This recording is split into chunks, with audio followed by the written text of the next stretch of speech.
everybody, welcome back in the shed. I'm Troy. This is Dave. Howdy. And it is February, which is Black History Month. So today the topic is the top 3 black rock bands or rockers or musicians of all time. But before we get started, we want to plug our swag. We have some merchandise. We have some t-shirts. Check that out. Model Dave over here. A beer stein, of course, you know, we have to have one of those. We have all kinds of t-shirts, hoodies, phone cases, coffee mugs. Follow the link below and get you something cool from In the Shed. All right, so let's get rolling. So what's your number 3, Dave? Well, my first band is the band called Death.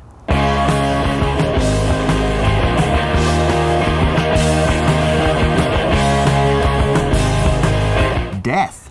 I don't know if I've ever heard of Death. Of course, most people haven't. 3 brothers, the Hackney brothers out of Detroit. And they were really unheard of pretty much throughout their career that they had, but they were really one of the first punk, metal, funk, black rock bands out there. And some of my friends out there are going to know who they are. And they went pretty much undiscovered. Everyone's talking, I get real estate. I'm on the moon, fire the sky so red. They formed in the early 70s, like I said, in Detroit, and they got some recognition. In fact, Clive Davis, he wanted to sign them, and but he didn't like the name Death. Yeah. Huh, sounds like a death metal band. But they're really an important band. I mean, they pretty much predated even the Ramones. Ramones got all the glory for what this is right here, and this is pretty much the Ramones, but 2 years earlier. They called them kind of punk, but they were almost, they're hard to categorize. They had a brief little spell where they got kind of popular, but then they never really took off. But later on, I think it was in 2012, there was a movie that was made by these guys who were fans called a band called Death. I had a buddy, Matt Sweeney, in New York City, and I think he saw an article in the Times or something. So he actually sent me a disc, and I was checking out. I was like, wow, how did I not know about this? and they were really important in some respects to the old, punk movement and stuff like that. But yeah, they're a cool band, and I think one of the brothers died, and the other 2 brothers are still around, and they got, I think, maybe a son or somebody that was picked up the mantle and played guitar with them. But great band. So they're still playing today? Not sure. No, sure. They're probably too old now. Could be. I mean, Who knows? Who knows? I'm too old right now. We're not too old to rock and roll, man. Come on, we're never too old to rock and roll. That's my number 3. What's your number 3? Well, my number 3, I'm going to go back to the beginning of rock and roll. My number 3 is Little Richard. Lucy, please come back where you belong. Oh, yeah. So he had great songs like Long Tall Sally, Long tall Sally, she built a piece of guy, everything that I Tutti Frutti.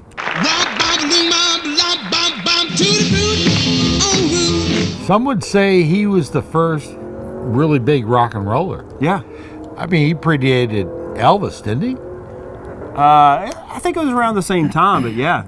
I think he was way more rock and roll than Elvis was. I know Elvis is called the king of rock and roll, but man, if you look at Little Richard on stage, man, in playing that piano, and he was a pretty flamboyant guy, if you know what I mean.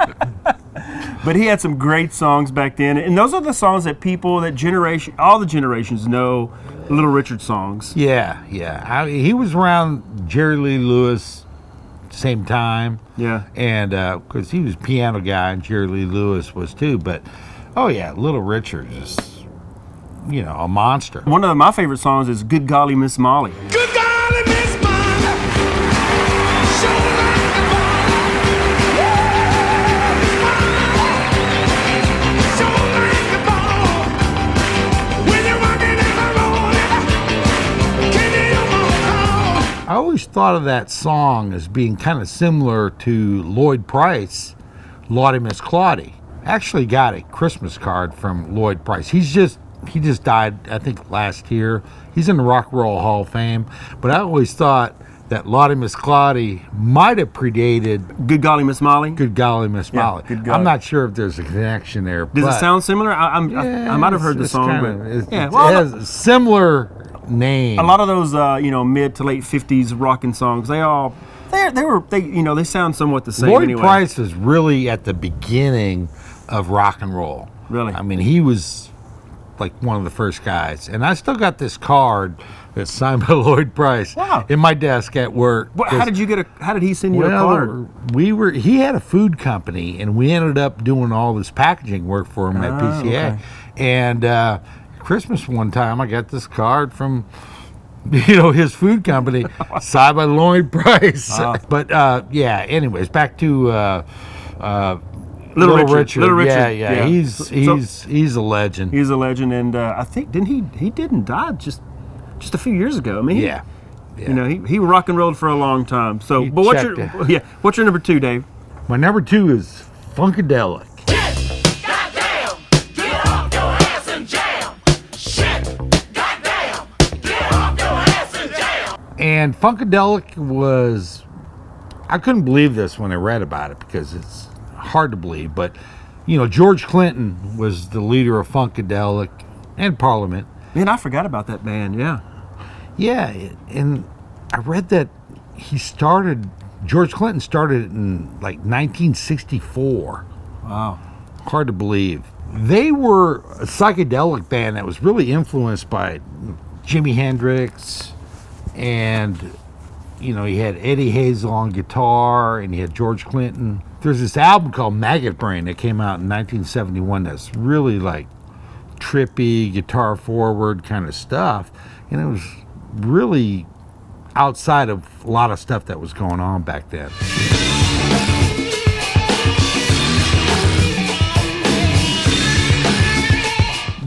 Later they added Bootsy Collins.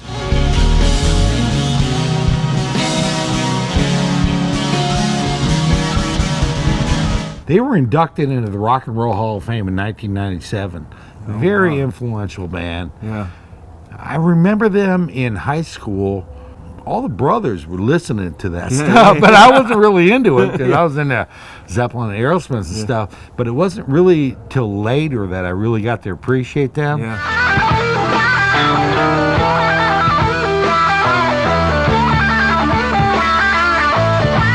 It was, trippy fucking rock and roll kind of music. And Their stage show was also pretty trippy. Too. The way they dressed. And, I saw Bootsy many years later at the Leaf Festival in Asheville, and it was great. He was like a showman, like it's kind of like James Brown. He came out with a cape and all this stuff, and it was really great. But Funkadelic was unique, and it was all black guys in that band, and it was really a great band. That's a good pick.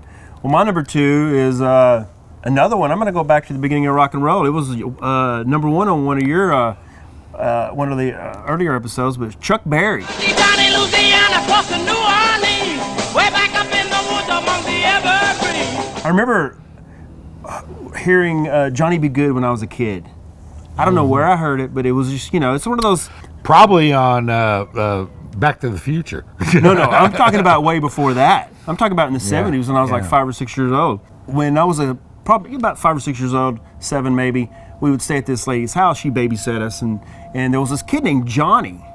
And when we would be in the backyard playing and racing and playing baseball or whatever, I remember singing that song, "Go, Johnny, go, go." Whoa, Johnny, go.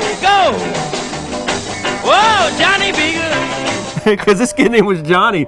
But yeah, it's one of those songs that Was it something your parents played? No, we didn't have any Johnny. We didn't have any Chuck Berry. It's just, there's songs that are in the world that you don't really know where you've heard them first, but you've just heard them forever. I mean, and that's one of those songs. And Chuck Berry was the, you could argue that he was a king of rock and roll. Yeah. Oh yeah. I mean, because he had so many songs that got covered by so many people, and Keith Richards, of course, is, you got a lot of his riffs and chords and stuff from Chuck. But What's funny is when he would go on tour in later years, he wouldn't take a band with him.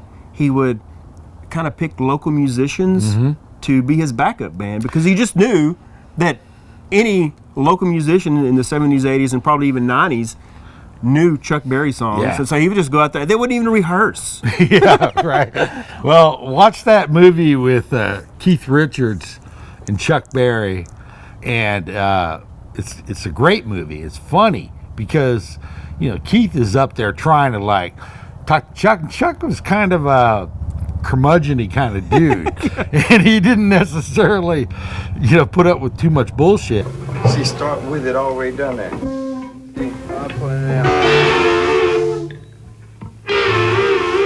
Perfect. Perfect. Let's let this helicopter go over. This is what happens when you film outside of a shed. And Chuck Berry was one of the rock musicians back then that would actually write. He actually wrote his own songs, or most of them, I guess. A lot of those guys in the Wrote his own riffs. Yeah, wrote his own music. Wrote everything. Yeah. A lot of those musicians and bands back in the day, they didn't write their own songs. Like Elvis, he didn't write any songs. No. They had the record label would have the songwriting section of the record label, and they wrote the songs for particular artists, and the artist would pick the songs, or they would say, okay, this song will go best with this artist. But he was one of the few that actually wrote his own songs. Yeah. And we're better for it. Yeah, he's one of the kings. I mean, there's Elvis, there's Buddy Holly, there's him, there's Lloyd Price too. But he's in the pantheon. He's the man.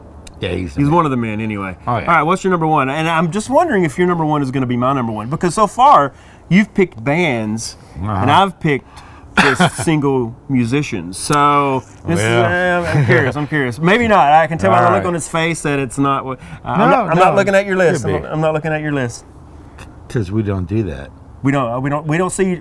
I don't know what he picks. He does not know what I pick. So. All right, my band is Living Colour. It is a band.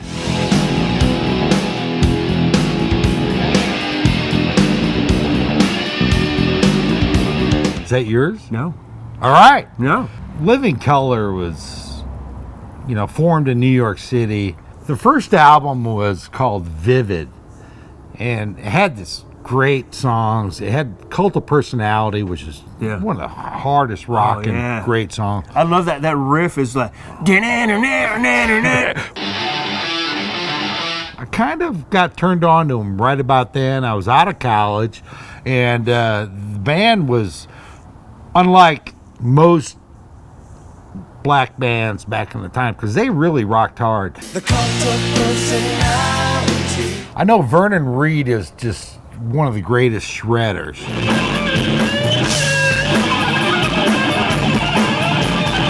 I saw him on Letterman. I saw him on a bunch of shows. I think they won a Grammy for that song, Cult of Personality. Yeah, that song was huge. Exploit you, still you love me. They had another album that came out right after that called Time's Up. I think it came out in 1990. Time's up. Look at this happy life. Time's up. Something that most people don't know is that Mick Jagger was like a really big fan of them and helped them get that record contract. I think it was 1990 that the Rolling Stones did the Steel Wheels tour, and I went and saw them at the Cotton Bowl in Dallas. I was living in Dallas, and Living Colour opened up for them. Wow, that's and they were freaking awesome, man. I mean, really, Stones had probably a few different bands opening for them then, but man, Living Colour just freaking kicked ass. That's an unusual match for It is. They probably had a 45-minute set, maybe an hour set, but they just ruled. And it set it up for the Stones to have to come out. But of course, the Stones were great back then. They still are. But I mean, that was a great tour. I'd seen the Stones back in the 70s and stuff on Some Girls. But man, I can't remember them having an opening act back then. But man, Living Colour was awesome, man. They were just so, and the stage was like a freaking 200 feet wide. and Rolling Stones have always had huge stages. Corey, the lead singer, he was still wearing the bicycle shorts and stuff like that and running around. It was maybe out of fashion now, but I mean, they were awesome. And I love Time's Up, that album. And I'm surprised that that's your number one pick or even made your list. I know they're a good band, but they hit the big time in the hair metal, era. And but they weren't hair metal. They were not hair metal, but they dressed it just a little bit. Maybe they didn't put the makeup on, but they wore the spandex. They wore well, he wore the bicycle shorts, and they wore like Dayglow colors and stuff like that. But they weren't. They were so far removed from your favorite band, which is who? Motley Crue. I thought that was your favorite band. Nah. All right, well, let's get on to my number one, which is I'm really surprised it's not on your list. I mean, it's easy. It's Jimi Hendrix.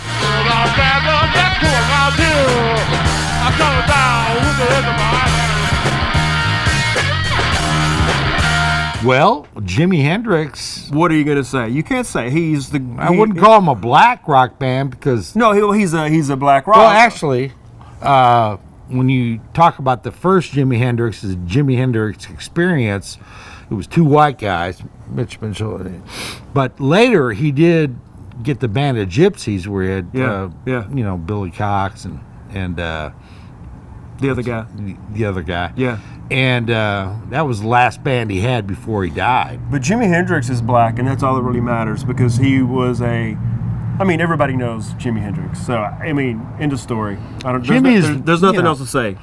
I own so much Jimi Hendrix, and I've listened to so much Jimi Hendrix. I've got tons of CDs and albums in the house, but I love, Jimi. I heard a song when, this was probably 20 years ago. This is when I used to run camera at the WSD, like the Waco High and the University High football games. We would run camera, and at halftime, a big storm came in. Huge storm. And they stopped the game. The game was over. So, time to go home. This is when I lived in China Spring. So I was driving home, and it was pouring down rain, and it was lightning. So bad. Constant lightning. And I was freaking out a little bit. And there was a Jimi Hendrix song came on the radio that I'd never heard before, and I had never heard since. And it was like the most psychedelic, weird, freaking... What was the song? I don't have any idea. I don't know. If 6 was 9?